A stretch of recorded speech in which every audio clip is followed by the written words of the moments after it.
Hi, this is Paul. One of the biggest things to come out of the ARC conference was this panel discussion with Ayaan Hirsi Ali. And I remember there at the moment I was sort of watching things. I'd never paid a lot of attention to her. I had known her story. I had known how she went to the Netherlands and sort of had a real turning, and how she discovered that I'd watched her conversation with Jordan Peterson, and I'd known the story. And then at the end of it, people were sort of saying, did she just come out as a Christian? Did she just say she was a Christian? Now, this has become, over the last couple of days, one of the biggest stories on Twitter and sort of in the atheist Christian sphere. And I look forward to hearing Justin Brierley sort of unfold this into his podcast. I'm really loving Justin Brierley's podcast on his book. And it goes so far beyond his book because in many ways, Justin Brierley has lived this story for the last 17 years. And he knows all the quotes because he sat through most of them and he knows the people. And I think his podcast is really such a masterful taking all of these elements and putting them together in one coherent story. Well, let's talk about this event. And Rod Dreher wrote about this, and I'll just use the beginning of his piece because it sort of nicely gives a little bit of history in terms of who she is and why she's important. At the recent art conference in London, Ayaan Hirsi Ali stunned the audience by mentioning almost in passing that she now identifies as a Christian. This was news, and this was exactly how it rolled out. I remember talking to some people at the coffee break after, and they'd say, did Ayaan Hirsi Ali just call herself a Christian? And again, I really haven't paid that much attention. If you want to talk to someone who knows, talk to Esther. I don't call her Esther anymore. Bethel McGrew, because she's followed all this stuff for a very long time, and she knows names and she knows characters and she knows all this far better than I do. I usually just check with her because she knows way more about it than I do. But yeah, people were just sort of the Christians, and there were a lot of Christians. Did she just sort of say she was a Christian? Hirsi Ali shot to fame in 2002 when, as a Somali woman who had gained asylum in the Netherlands, where she had fled a decade earlier, escaping a forced marriage. Though once a pious Muslim radicalized in her youth by Saudi-funded teachers, by 9/11 terror attacks, and by her experiences translating for Muslim women seeking asylum, led Hirsi Ali to re-examine her religion and renounce it. She became a member of the Dutch Parliament and an internationally known critic of Islam, particularly the way Islam subjugates women. She had to go into hiding after jihadists issued death threats and slaughtered her film collaborator Theo Van Gogh. Hirsi Ali quickly became one of the leading figures in the new atheist movement in the 2000s because it was dominated by white males from post-Christian Western culture. Think of Sam Harris, Richard Dawkins, and the late Christopher Hitchens. Daniel Dennett, too, to round off the four. The movement benefited having a black African-born woman as a global icon. Eventually, Hirsi Ali moved to the United States and married historian Neil Ferguson in 2011. Now on the London stage, the world's most famous Muslim apostate was announcing a second conversion, this time away from atheism and to Christianity. And so too at a time of intense anxiety in the United Kingdom, as huge crowds of Islamic demonstrators gathered in the city to express support for mass killings of Jews carried out by Hamas militants. In the same presentation, Hirsi Ali affirmed her unwavering support for Israel and said the Islamic extremists, it's not just Jewish babies they'll kill your babies too if you don't fit into their agenda. So this was, again, huge news. Now, I thought maybe we would run through the segments in this panel discussion. And this was a good panel discussion. I gained quite a few little tidbits. Civilizational Christianity was one of the things that Alex Os Guinness sort of laid down. Also, sort of a civilizational moment. Os Guinness had a number of sort of concise little packets, which I like. Because those, again, pastors are word thieves. We find words out there and we sort of take them and use them and John Anderson, I think, had a good moment that I'll play towards the end of this in terms of not just like looking back, looking forward, but I thought I'd play some of this to sort of give context, and then we can talk about the dust up that has emerged. Maybe to flesh that out a little bit, I would say you've lived within the confines of a variety of stories, and so let's expound on that a little bit. Tell me your theory of story, and maybe you could reflect a little bit, if you would, on what... Now again, better story was sort of the theme of the first day, and this came out in the first day, even though, as Rafe and I talked about yesterday, how well did they really develop this story idea in part of it? But again, that's why the shape of this panel discussion as it was. Different stories you've inhabited and what the consequences of that have been for you. Well, thank you very much. Let me just start by saying a story is also the moment. And it's a moment when you're forced to make choices. I realize it's a little low. I'm trying to boost the sound a little bit without getting distortion. So in my background, I obviously was raised with the story that gave meaning to my parents and my grandparents over generations. But what was always clear was that you always had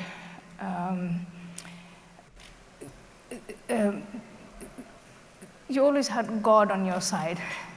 There was the story we were told was the story of this is God's purpose for you, for all of us. The answers were a given. Now, I really like the way she sort of lays this out, because how can we talk about this? There is sort of a generic religious effect that many religions have, not all religions, but the Abrahamic religions, Islam, Judaism, Christianity, by virtue of the shape from the Hebrew scriptures, can afford a real sense of providence. And all of the religions sort of have that. And so someone raised in Islam, depending again on the brand of Islam, would likely feel that this is a thing. So she was raised in this religion. She was raised, it sounds like, in a reasonably good household. She embraced the religion from her parents. That was sort of her first draft. She writes about this in her piece. Now, she went on to write this piece, and it's this piece that really has sort of caused the firestorm in Unheard. In 2002, I discovered a 1927 lecture by Bertrand Russell entitled "Why I Am Not a Christian." I did not cross my mind, as I read it, that one day, nearly a century after he delivered this to the South London branch of the National Secular Society, I would be compelled to write an essay with precisely the opposite title. The year before, I had publicly condemned the terrorist attacks of 19 men who had hijacked passenger jets and crashed them into the Twin Towers in New York. They had done it in the name of my religion, Islam. I was a Muslim then, although not a practicing one. If I truly condemned their action, then where did that leave me? The underlying principle that justified the attacks were religious, after all, the idea of jihad or holy war against infidels. Was it possible for me, for many members of the Muslim community, simply to distance myself from the action and horrific results? At the time, there were many eminent leaders in the West, politicians, scholars, journalists, and other experts who insisted that the terrorists were motivated by reasons other than the ones they had and their leader Osama bin Laden had articulated so clearly. So Islam had an alibi. This excuse-making was not only condemning towards Muslims, it also gave many Westerners a chance to retreat into denial, blaming the error of U.S. policy that was easier than contemplating the possibility that they were confronted with a religious war. And it's interesting, sort of this,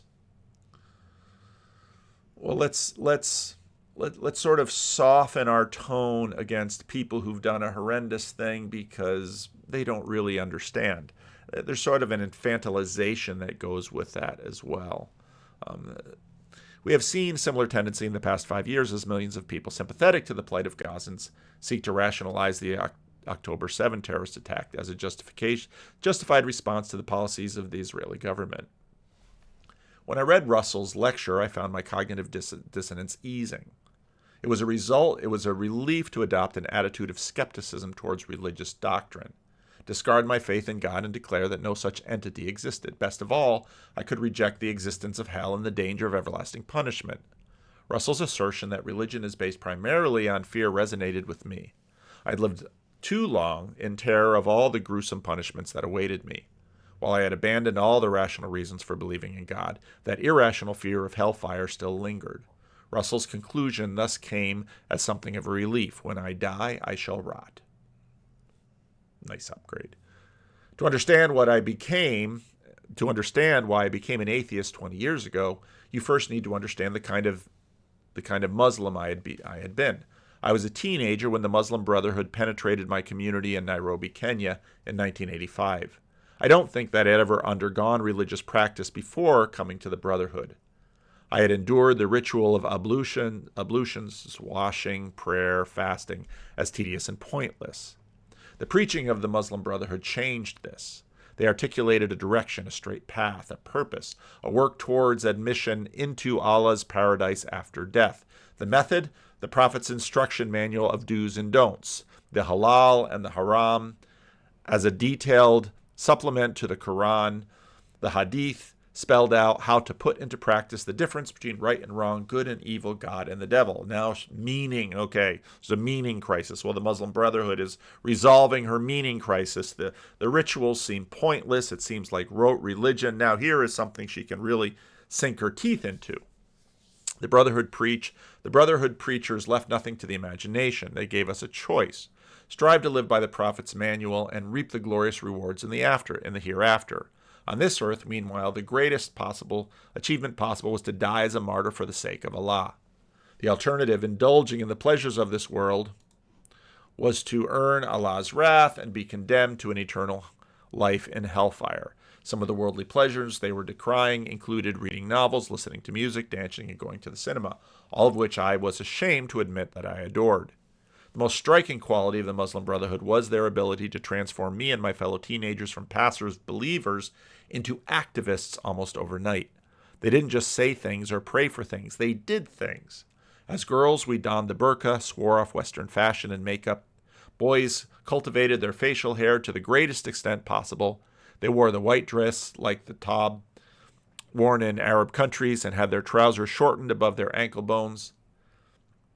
They operated in groups and volunteered our services in charity to the poor, the old, the disabled, and the weak. We urged fellow Muslims to pray and demand that non-Muslims convert to Islam.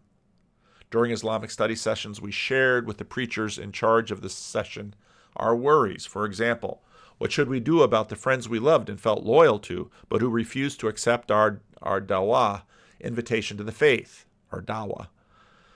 In response, we were reminded repeatedly about the clarity of the Prophet's instructions. We were told in no uncertain terms that we could not be loyal to Allah and Muhammad while also maintaining friendships and loyalty towards unbelievers. If they explicitly rejected our summons to Islam, we were to hate and curse them.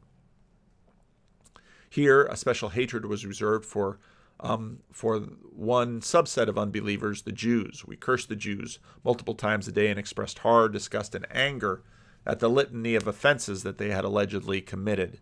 The Jews had betrayed our prophet. They had occupied the Holy Mosque in Jerusalem. They continued to spread corruption of the heart, mind, and soul. Now, it's interesting because the Brett Weinstein critique of religion comes up regularly, and one of the points that I usually make about Brett's critique is that religions are constantly updating themselves. Even religions that are sort of always looking back at their former source material, but they're still reading it through a new interpretive lens. That's pretty much what religions do. Now let's go back to our story. I became dissatisfied with that story, I think as most people here know. And I picked a different story when I was old enough, I thought, and capable enough to make a choice. And again, I think we find ourselves today, right now, in a moment where we have to make a choice, and we have to make a moral choice. I sit here and I can say today, given what's going on, I support Israel. No buts, no ifs, unequivocally.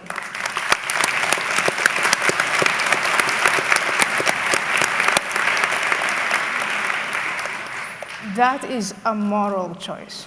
And it is based on the story of the civilization that I adopted.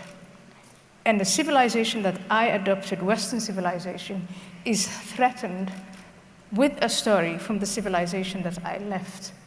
And I think for me, these are the two stories of my time. And there are times when I feel depressed and think, why on earth do I have to be, why do I have to deal with this? But there are times like now when I really feel strengthened and emboldened and say, I have children and I'm fighting for the civilization that I adopted for my children and for your children. And we have to fight. And it makes me extremely optimistic that this room today is full of people who see that and who want to fight back. That's the story. What do you think? Okay, let's talk about a couple of things, because there's some things running through this story. And this is especially going to come up with a conversation with respect to new atheists or atheism. Because part of what sort of premises life in the West is this idea, it's sort of a naivete, this innocence that there is something sort of like regular life which is not religious.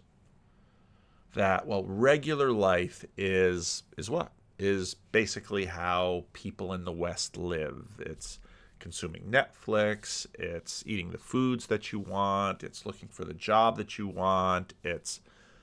Now I'm old enough to see this regular life narrative sort of change over the years, because in the 1970s and 80s when I was growing up, regular life included getting married and having a family. Regular life for many, at least in the United States, included going to church. Going to church was part of regular life. I've spoken before about how this transformation happened at the end of the Cold War, where before, during the Cold War, in order to be a good American, this is sort of like Aaron Renn's positive, neutral, negative world. In order to be a good American, you were a church-going American. Maybe you went to a mainline church. Part of the reason that Americans went to church is because communists were godless. And so we sort of resisted godless communists. Fundamentalists at that point were sort of a little too extreme, but, they were on our side, so everything was okay. A regular American, just watch the Andy Griffith show. There's sort of being a regular American. Andy Griffith would go to church and Barney would go to church, but you didn't really see necessarily Andy Griffith and Barney having this burning passion to evangelize their neighbor. Of course, all of this begins to change in the 1970s, where read Chuck Colson's Born Again. Jimmy Carter was elected as the first born-again American president, and that whole born-again thing sort of signals the shift from the mainline to the evangelical in terms of the self-conscious Christian. And at that point, maybe you begin to see the shift from a positive to a neutral. And of course, 9/11 just sort of rips that whole thing apart. And religious fundamentalism is what caused the attack. Therefore, well, we don't have a lot of Islamist fundamentalists here in the United States, so then let's attack the Christian fundamentalists and go after them. And if you go back through the Justin Brierley's catalog of unbelievable podcasts, pull up the one, I've played it before on the channel, pull up the one with Richard Dawkins. Richard Dawkins is talking to someone who identifies as in the Jewish faith and someone in the Christian faith. And Richard Dawkins at one point basically says to him, I don't mean Christians like you. It's just when Christians get into politics, because regular life means that your religion sort of stays over here and you only bring regular life things into politics, and in terms of authority, that can only be had by science. That's the only ground for this.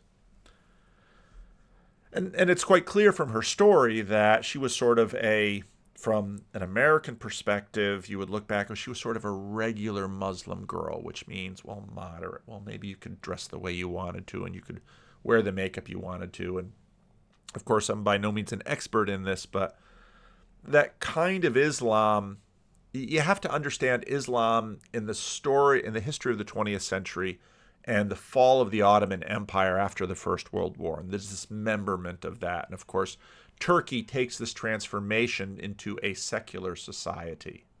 And the Hagia Sophia becomes a museum. And that's probably one of the biggest artifact tells of a mosque becomes a museum. When I was in the UK last week, it was fun. It got these great museums, and I went into this one museum, and this museum in Oxford is basically, it was made to look like a new cathedral. I'll pull up a picture. Here it is. It was built in the 19th century. And you can see, but this is a cathedral. This is a cathedral of glass and light. There's no stained glass that sort of filters the light coming in and gives it a Christian hue through the stories in the stained glass. This is clear glass, and it's not made of stone. It's made of steel. And now, by virtue of the new politically incorrect age, all of the really cool stuff is brought to the back section, back behind these doors. And if you really want to find the shrunken heads, you have to sort of look to it. But you can see that museums are sort of these cathedrals to the world of reason. And now we are leaving superstition behind, and here we have Bacon, and we have Aristotle, and we don't have saints on the walls. We have these saints of the Enlightenment on the walls. Let's see if I get any pictures of the back room. No, this was in Oxford. Really, really interesting and terrifically interesting museum. In your own life, what do you think the differences are between the times when you're feeling more despair, let's say, and more hopelessness, and the times that you're feeling more optimistic?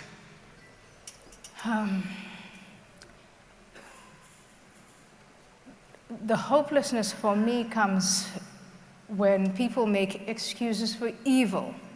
When you have 3 weekends in a row, 100,000 people who live here and who've grown up here and who enjoy the blessings of this civilization march in London and make excuses for evil and side with evil. It makes me despair because the rest of us don't stand up to it. But it also gives me hope to come here and say, let's stand up for it. Because now we know what evil looks like, and we know exactly what we're facing.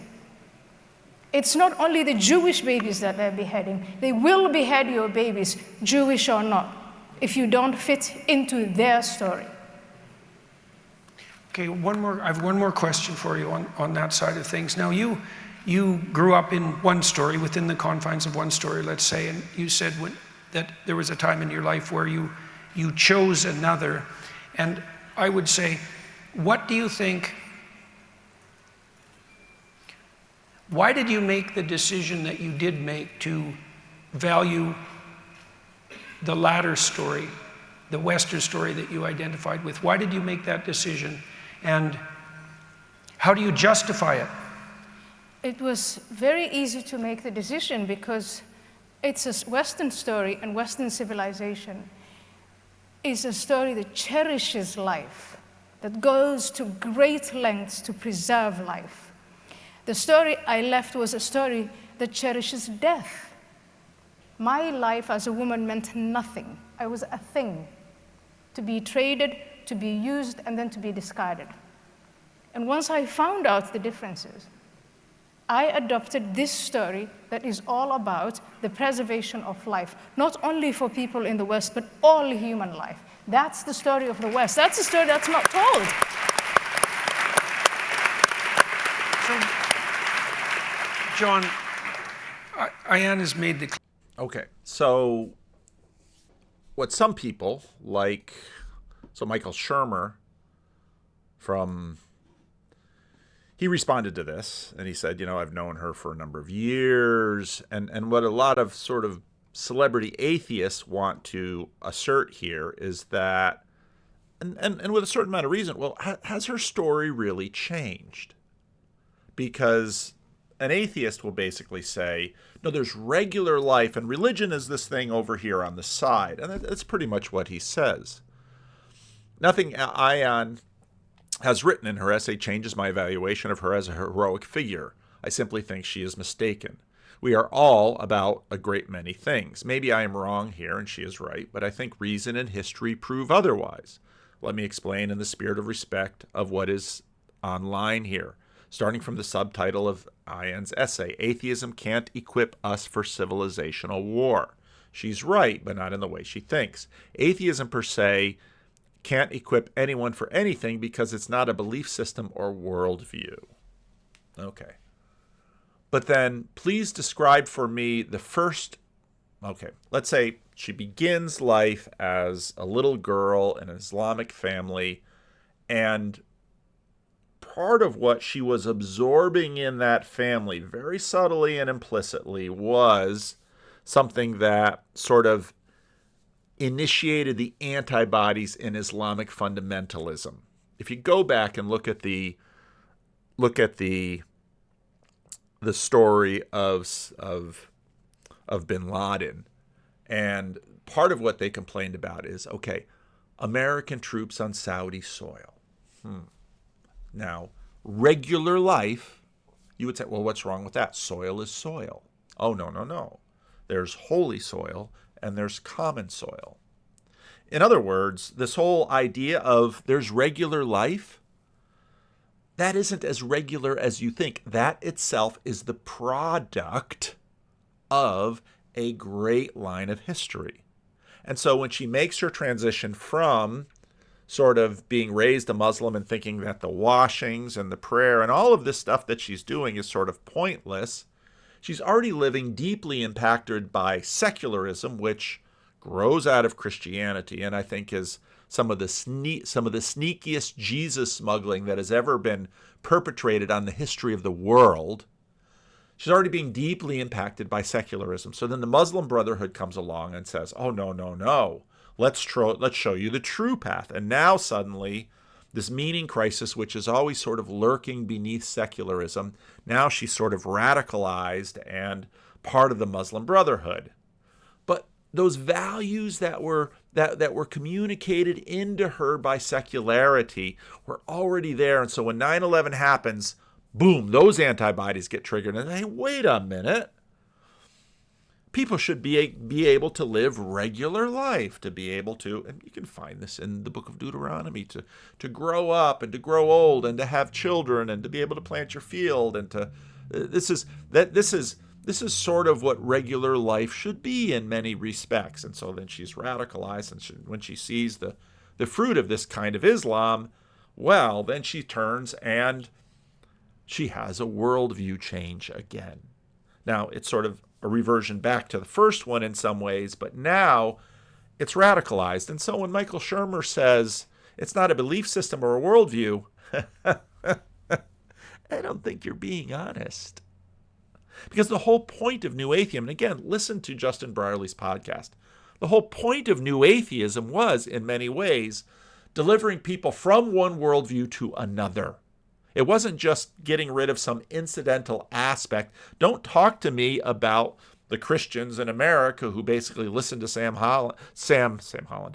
Harris and got rid of this stuff and now began doing other things in Sunday, that there was no worldview transformation. There clearly was. This is the whole point of New Atheism. These guys acted like evangelists propagating their idea. And then it's sort of the ultimate Mott and Bailey move to say, oh, no, it's not a worldview. People don't act that way. They certainly act as if it's a worldview. And so here again, we see some of what happened with, I think, Tom Holland. And why Tom Holland was so important in this story. But we can't fight off these formidable forces unless we can answer the question of, what is it that unites us?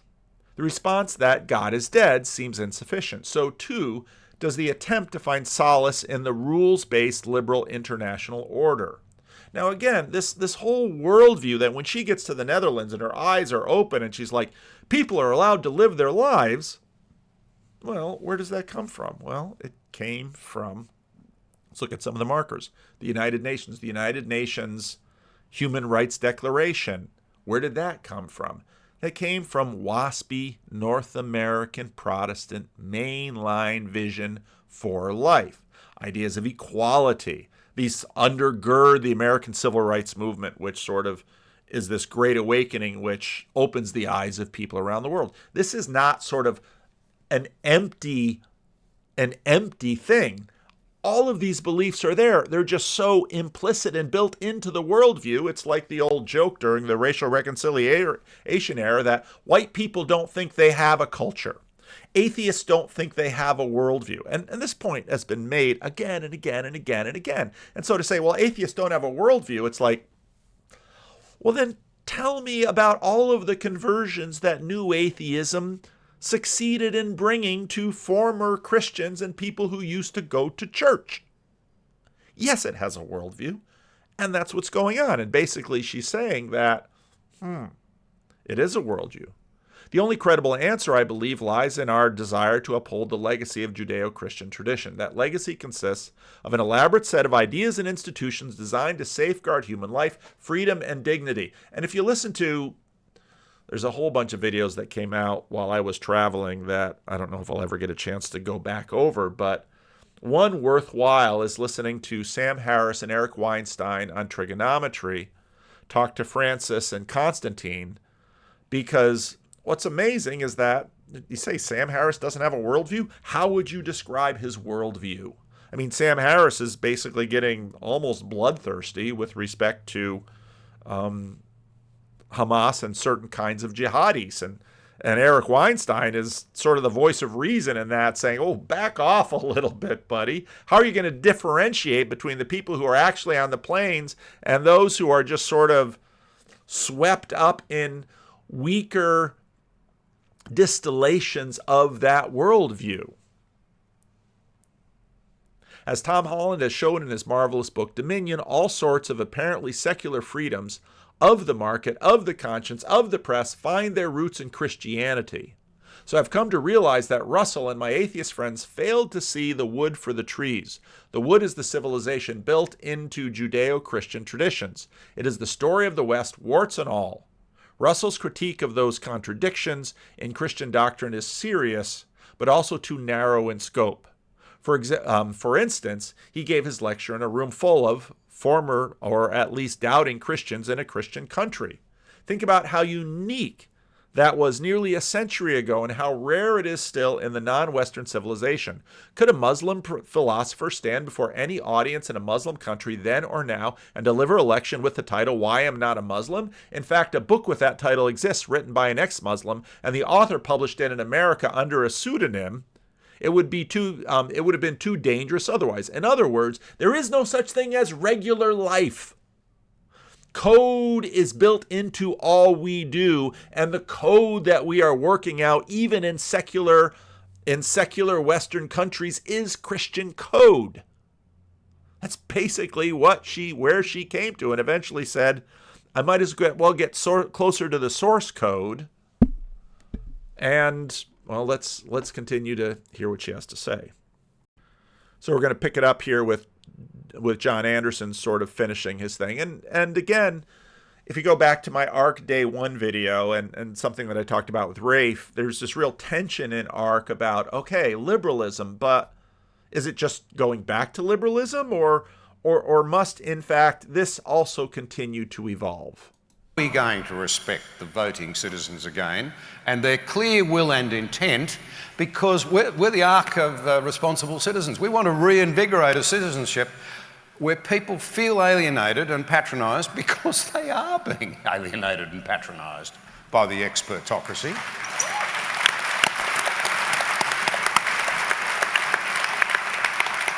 And we have got to believe that instinctively, particularly if they've got leadership, we can draw out the better angels in our nature, because we all have the better angels and the selfish angels, and try and ensure that democracy works again properly and we work forward on a basis of restored trust, because nothing is more corrosive to our societies and the breakdown of trust. Trust in individuals, trust in politicians, trust in institutions.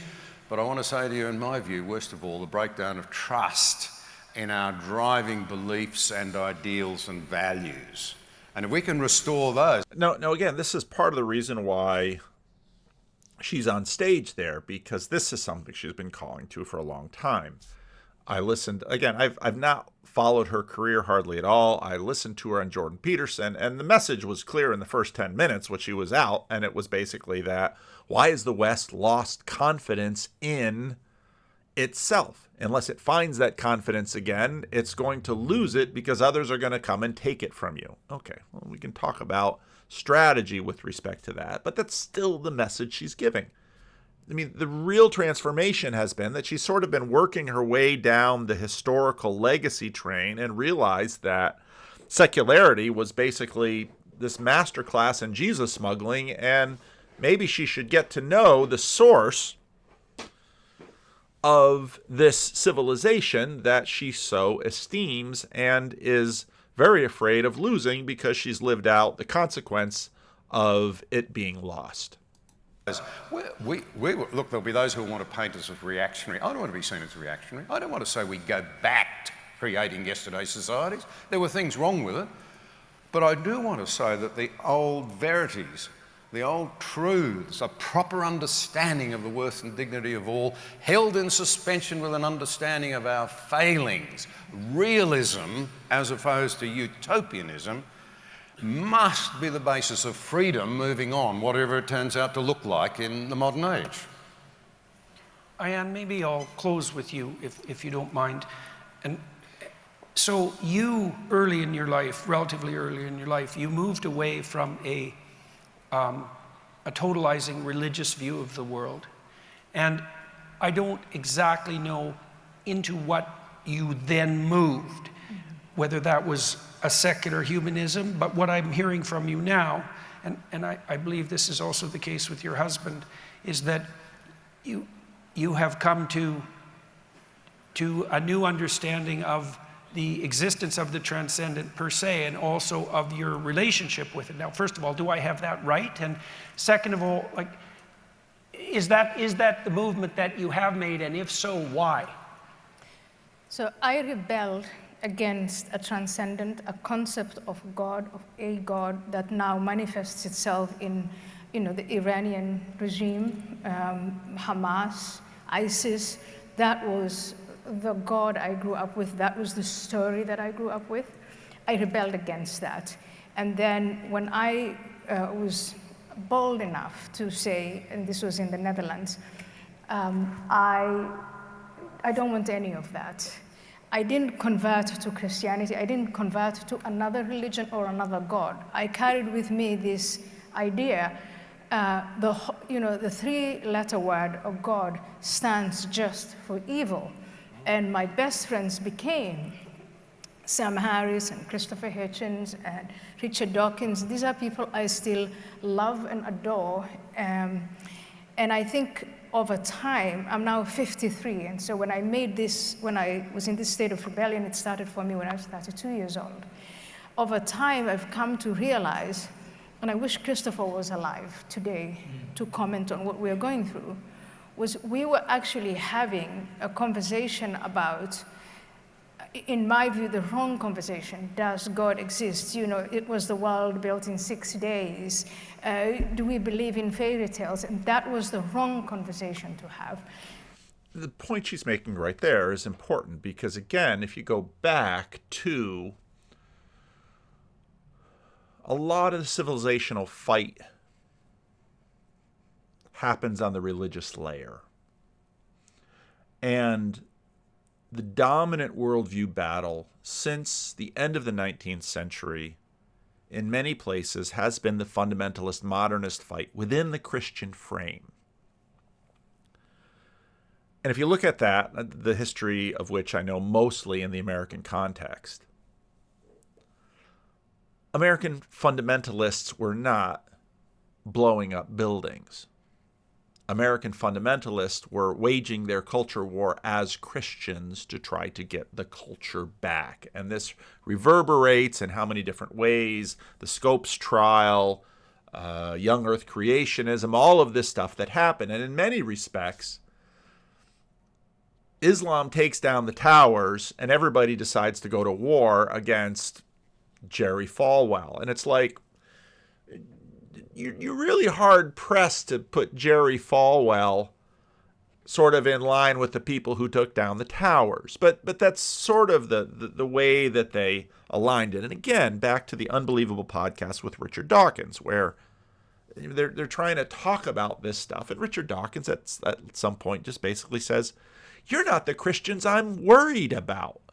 And Richard Dawkins is worried about Christians that are going to take evolutionary science out of public school, yada, yada, yada. And for the most part, what I see even today is with sort of a lot of the real anxiety about the new Speaker of the House is, in America, over here, there's all of this hand-wringing about, well, it's the theocrats that are going to seize power in America and turn this into a theocracy.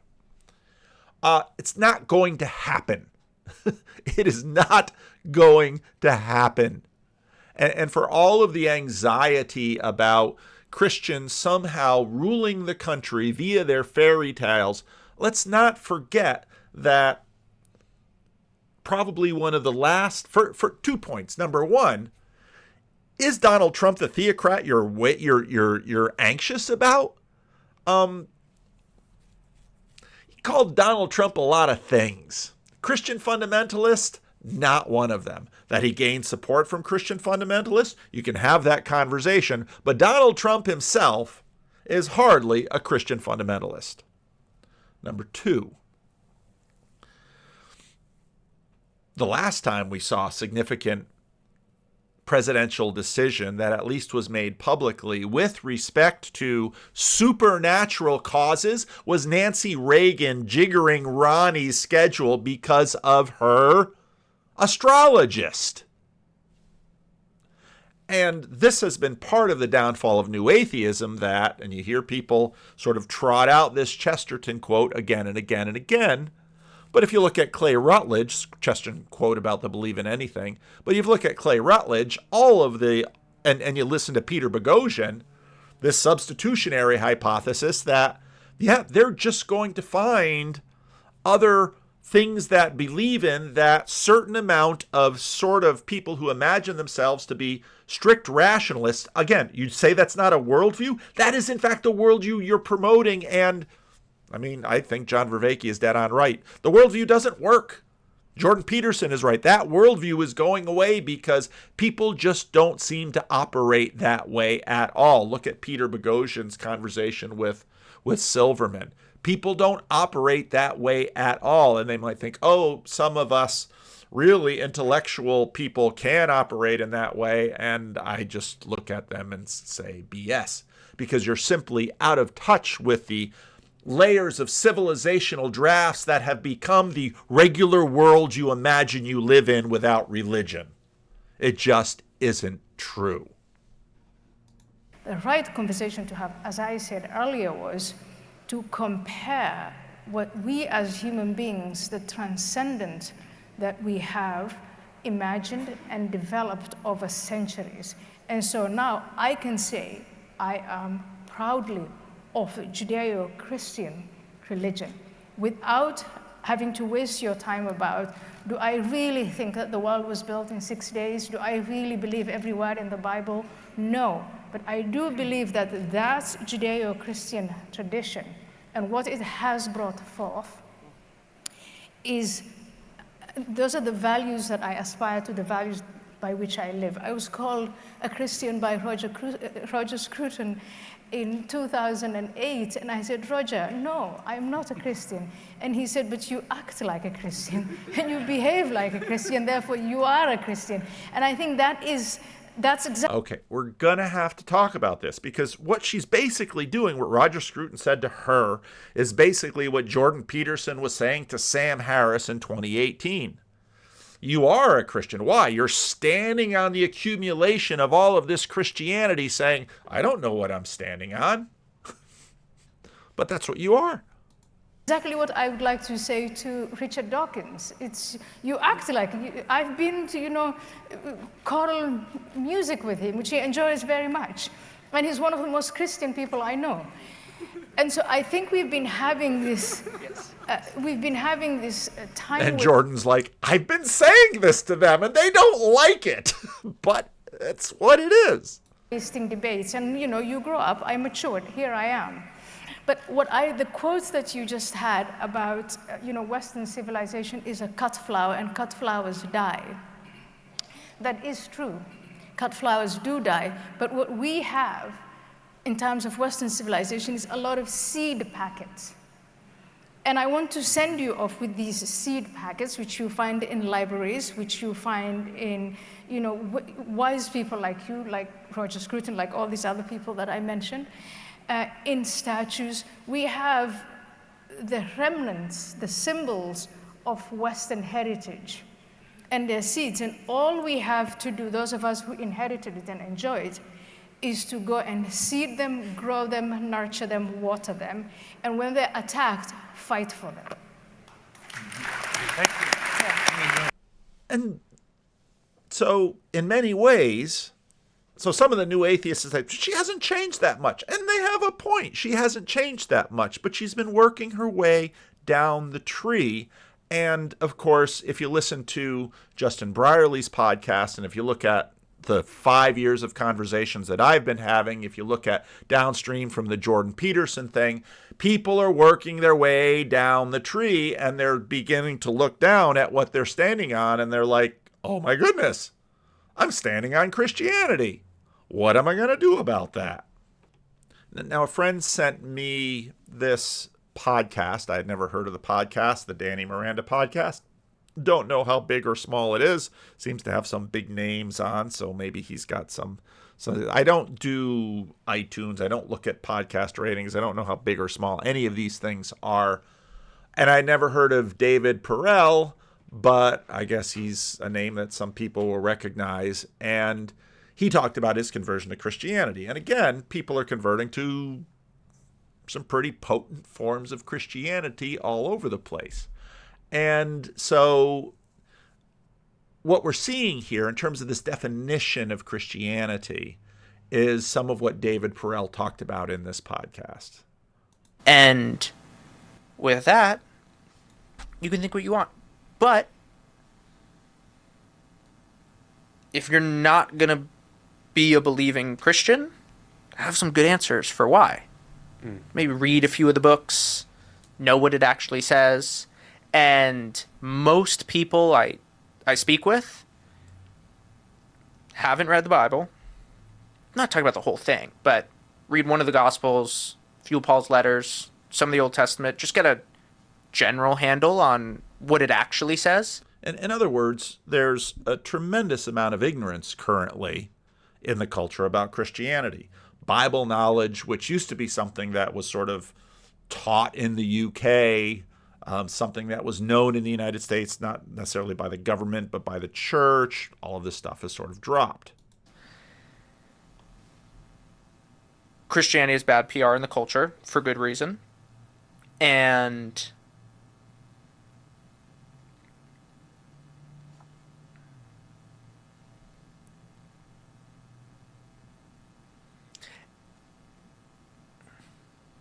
I forget what the third one is.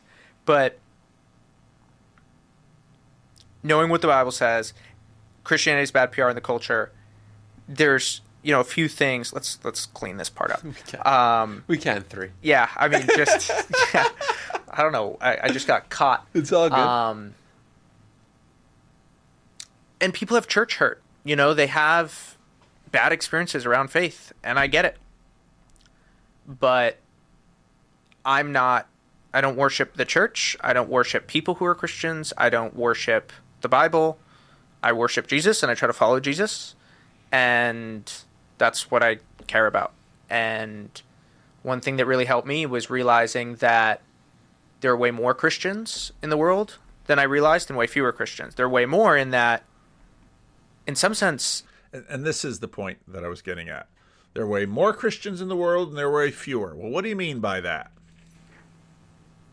everyone in the West is a Christian, in that Judeo-Christian ideas underpin Western morality. Look at how the Romans treated babies. Look at how modern Westerners treat babies. There's so many examples of this. Our sense of morality is Christianity without Christ in a lot of ways. So we're all shaped by these ideas. And on the other hand, there's way fewer Christians than I ever realized, in that, 33, 40, 50% of America is Christian. America's a very Christian nation. But one of the things that really helped me was to ask how many of those people who are Christians actually lay their life down for the Word of God, for Jesus, for what they believe. And the answer is very small.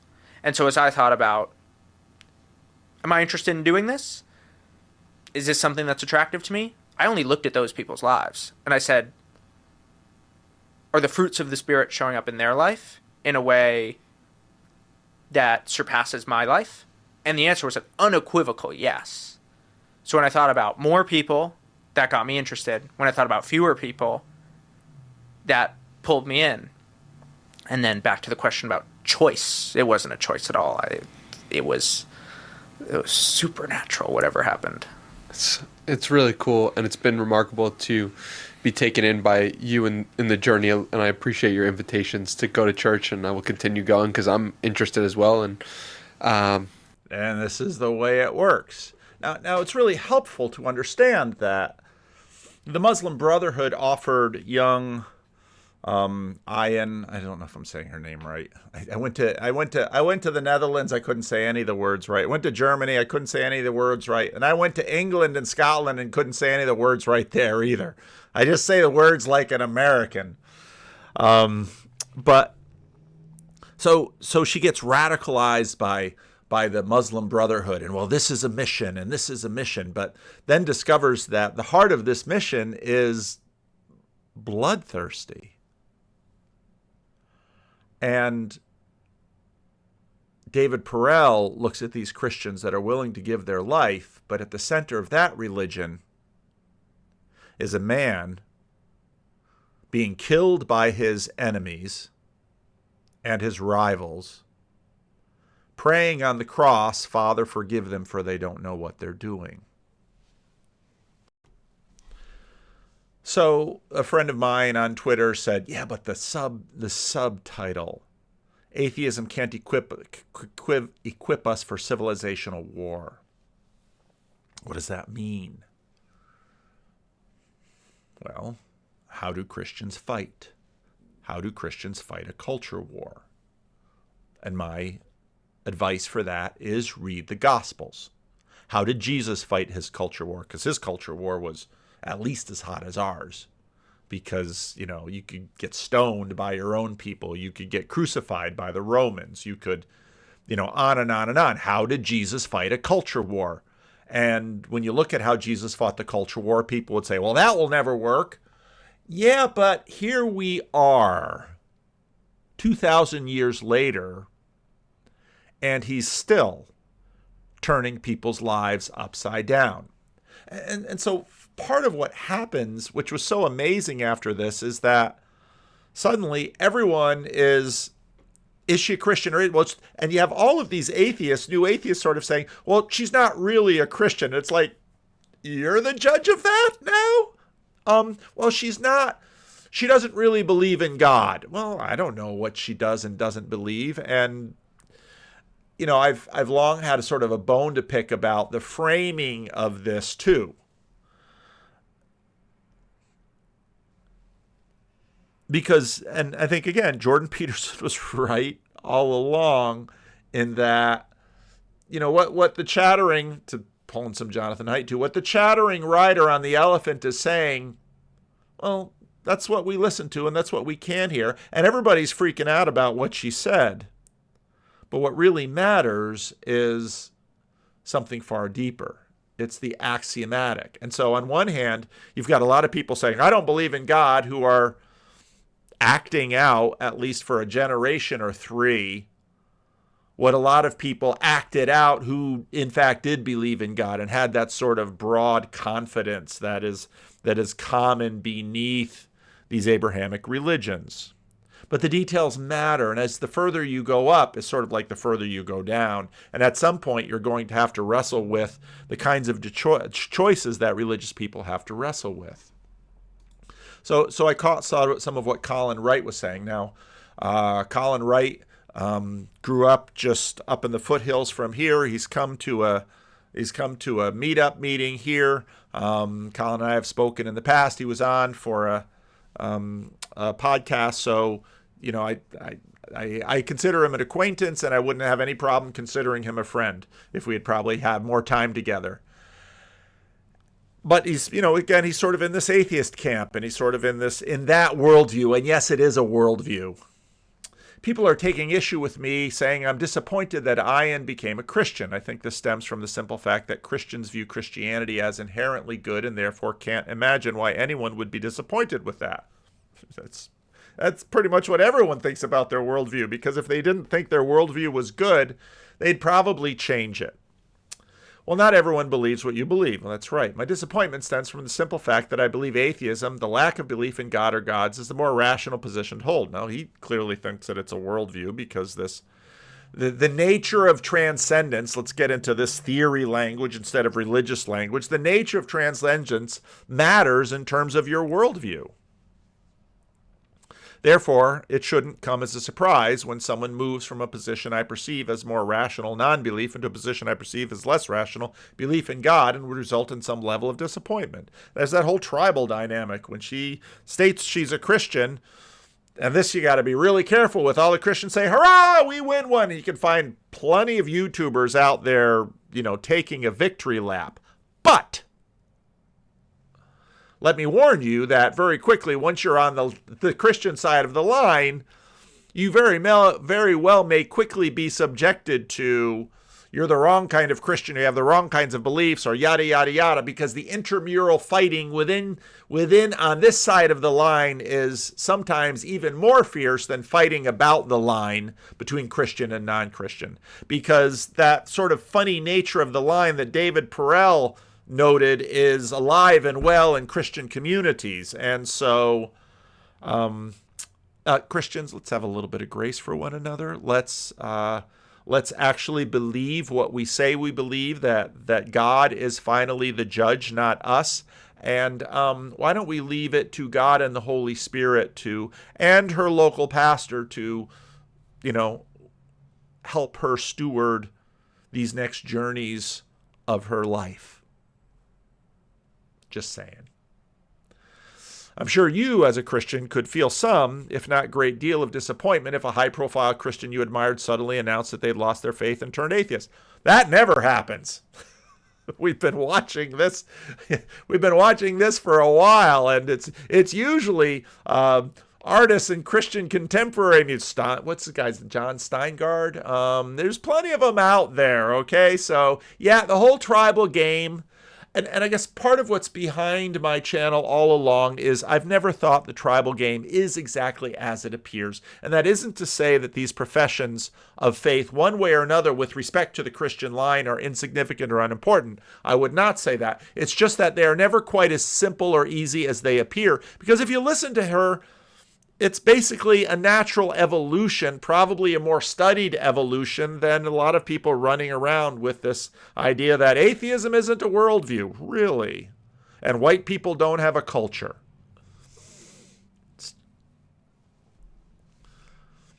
That wouldn't puzzle me at all. Clearly, you wouldn't be a Christian if you didn't believe Christianity was true and good, and so it's understandable that you'd feel disappointed. Absolutely. And then he goes on to go back and forth. Colin goes on here that, well, I think many people may have also incorrect interpreted my disappointment in Ayaan turning Christian as a meaning that I do not like Christians or think less of people. No, Colin came to my church, sat down over here in the sanctuary, had an absolutely wonderful conversation. He and I had a 2-hour YouTube conversation, which you go back through the conversations, you can look it up. Colin is a very nice guy, and like many people in America, James Lindsley talked about this quite openly, is surrounded by Christians, knows Christians. He grew up in a part of Sacramento that has some of the largest Christian churches, and so he knows that Christians can be nice people, just like a lot of Christians know that atheists can be nice people, and we're not going to fight, okay? We're not going to do it. This couldn't be further from the truth. Most of my friends are not atheists. I get along well with Christians and people of other religious faiths just fine. I judge people as individuals.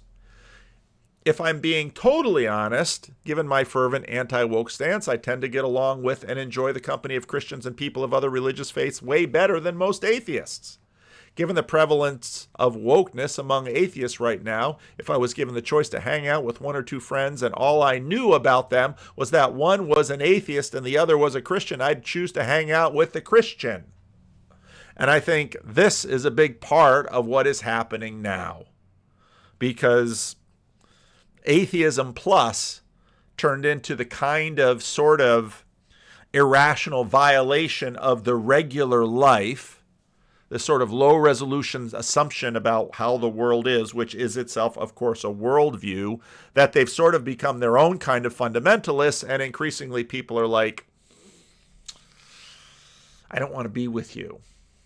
Okay, what is regular life? Well, regular life is in many ways not that uncommon from the Andy Griffith Show, not that uncommon from the positive world, with a whole lot of Jesus sort of smuggled in under the sign of secularity. That is sort of regular life in America. So, yeah, I think this will be yet another chapter. I think, I don't know exactly how many chapters Justin Brierley has planned for his podcast, but reserve one for her. And to the Christians, okay, if you're going to celebrate her crossing the line, be at least a little generous about the development of her faith. Because the truth is, not all of us had the privilege of being born into a Christian family. I was. And it was a wonderful Christian family. And my parents, my mother is and my father was an absolutely delightful, life-giving, generous, godly Christian people. And the community that I grew up in and the church that I grew up in was just an absolutely wonderful Christian church full of people who loved people of all kinds of different backgrounds. In the midst of the racial reconciliation movement of the 60s and 70s, in the midst of the counterculture, people would come to our church because we were a little different from some of the more uptight churches. And the church learned to love people well. And if there's one thing that you can take from Jesus is that you're commanded to love your neighbor as yourself all the way up to and including your enemies. And so all of that has to condition figuring out how to conduct a culture war. Because how did Jesus win his culture war? By giving his life. And so David Farrell, when he looks at Christians and says, we should play that again because he said it really well. It's bad PR in the culture. There's, a few things. Let's clean this part up. We can three. Yeah, I mean, just yeah, I don't know. I just got caught. It's all good. And people have church hurt. They have bad experiences around faith, and I get it. But I don't worship the church. I don't worship people who are Christians. I don't worship the Bible. I worship Jesus, and I try to follow Jesus. And that's what I care about.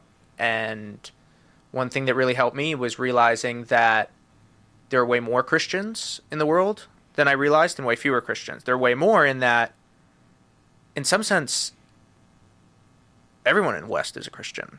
In that Judeo-Christian ideas underpin Western morality. Look at how the Romans treated babies. Look at how modern Westerners treat babies. There's so many examples of this. Our sense of morality is